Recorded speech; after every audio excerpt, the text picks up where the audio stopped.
So journey with me to a cold January Sunday morning in Pittsburgh, Pennsylvania. It chokes me up. I don't know if you're familiar with a thing called football. It is usually played on Sundays in the winter, and there is a football team in Pittsburgh. Yeah, the Steelers. Okay, you've heard of them. Okay, all right. Okay. I'm not a sports person so much because I mostly work in the arts. They're not, diametrically opposed, but, this is the way my life shook out. And so this cold January morning, I was going, not to a football game, I was going to my job at a Victorian house museum in Pittsburgh where nobody would be attending because the Steelers were playing a home game that day. So I was expecting a very slow day to what had become, in my mind, a very slow life because I was not supposed to be there that day, or in my opinion, any day. Yeah, I was on the schedule that day, but I was not supposed to be there. I was supposed to be in New York City or supposed to be in Los Angeles because I'm a performer, I'm an artist, I'm a fine artist, I have a painting degree, I have all these things going on, and I have a desk job at a Victorian house museum. And I don't quite know how I got there. Now see, my mother and I was compared to my mother a lot growing up. And I was not a big fan of this because I'm my own person, mom.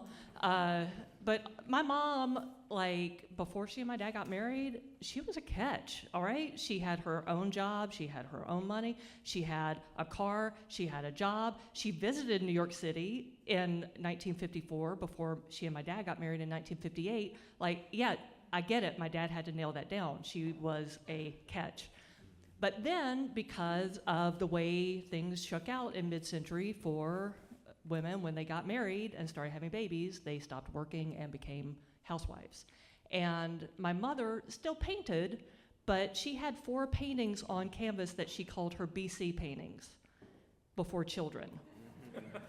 So a lot of the things she wanted out of life kind of atrophied and fell by the wayside while she raised 4 perfect children. I mean, good job.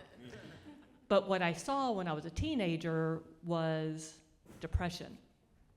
And I can look back at that now and get it. And fun fact, my mom was 42 when she had me. And so when I was a little kid, it made me really sad when they wouldn't get on the floor and play with me. But now that I'm solidly middle-aged, I dropped my car keys the other day. I just bought a new car.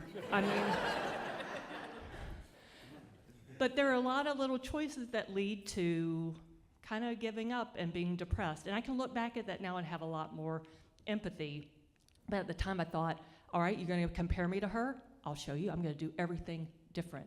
And I'm going to be better. I'm going to not get a teaching degree like she got. I'm going to get a fine arts degree. And I'm actually going to be a painter. And you know what else? I'm going to move from South Mississippi, where this accent is from, to Pittsburgh, Pennsylvania. Okay, now hear me out. Now, that seems like a lateral move. Because it's not New York, it's not Los Angeles, but at the time, it was a big city. Yeah. And there's a vibrant arts scene there. Yeah, the Warhol Museum, the Carnegie Museum. There are robber barons who actually left money for the people to have things. Oh, topical. And I found work in the arts. I was a studio assistant. I worked in the museums. I was actually bold enough to start getting on stage there because I didn't have any family there to embarrass. I started doing comedy shows there, and things were really looking up, as well as things in my love life, because I had a Scottish pen pal from the internet. And we corresponded for 2 years overseas, mixtapes. And then we dated overseas for 2 years. And I never had a wedding fantasy when I was a little kid. There's this myth that little girls have a wedding fantasy. No, I had a move to New York or Los Angeles fantasy. I was gonna be on Fantasy Island or Love Boat. Come on. I was gonna be on Sesame Street, come on.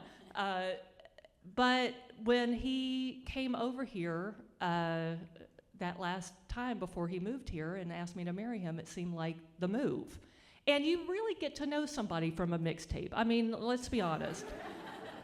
But I also had met his parents, I met his family, and what I had not done, I realized after we got married, was see him pay bills in real time. I had not seen how he deals with his anger in real time. I had not seen a lot of things in real time where I realized, I don't know who this guy is, but I want the guy I was dating to come back. Where did that guy go? Because not only did his anger get the better of him, but the first year we were married, from a series of choices he made, we got $17,000 in debt. And then he started standing in the way of my career.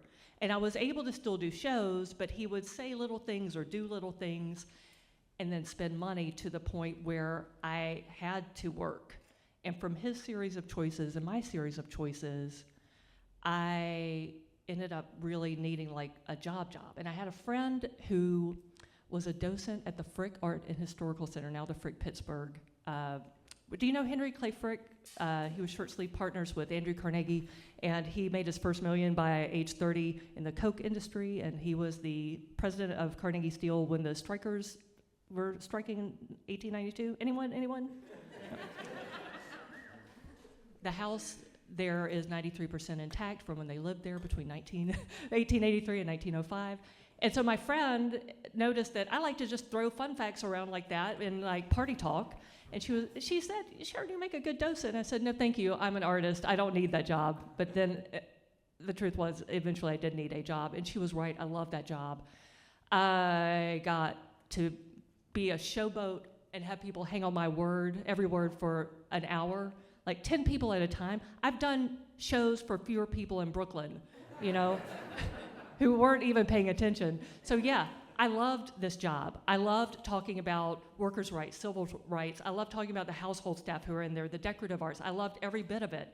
And during the holidays, when you start being a docent, between Thanksgiving and New Year's, you're working a lot because people have family in town and they don't want to talk to them anymore.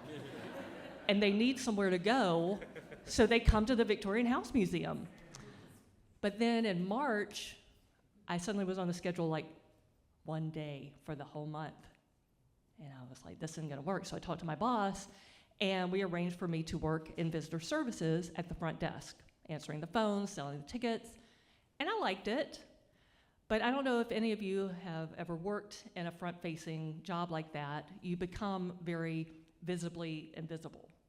And it's not about you, it's about the ticket, it's about the transaction. And little by little, the more I went to work, the more I was on that schedule than the docent schedule. And my other performance opportunities were drying up a little bit, and I was starting to feel my dreams slip away from me. And I got depressed, and I realized history doesn't repeat, it echoes. So I have become just like my mother, only worse, because my dad was actually a good guy, and I was living with a guy with rage issues. But I went to work, and that Sunday morning I went to work, and I thought, it's gonna be a slow day. I might beat my high score in solitaire on the computer. And around 11 o'clock, the door opened, and it was an older gentleman and a friend, and they walked in and they asked for a tour, and I said, well, our first tour is at 1 o'clock. And he was like, I need to see the house now. And I'm like, oh, gee, who does this guy think he is? Everyone wants to see the house now. No, you can't just see the house now. And when I said no, he leaned over and he said, I'm Mr. Neil Sedaka, and I'm in town performing with the Pittsburgh Symphony Orchestra today, and it would be a really big favor to me if you could just let me see the house. And I sat there at the desk, like under him, and I thought, I don't know what Neil Sedaka looks like.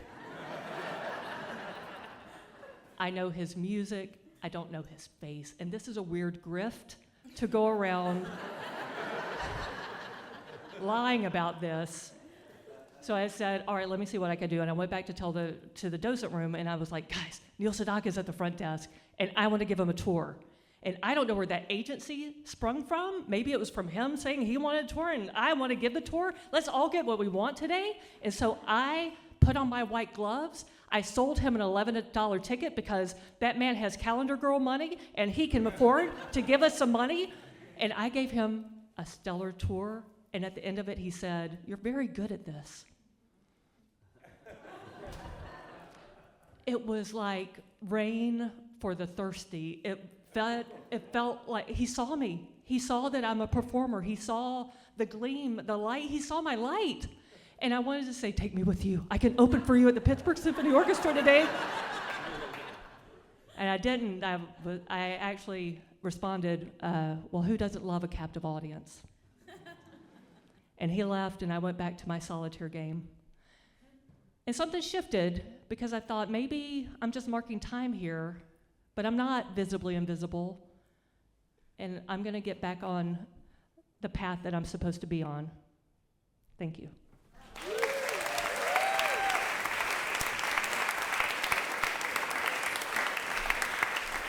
Sharon Spell, everybody.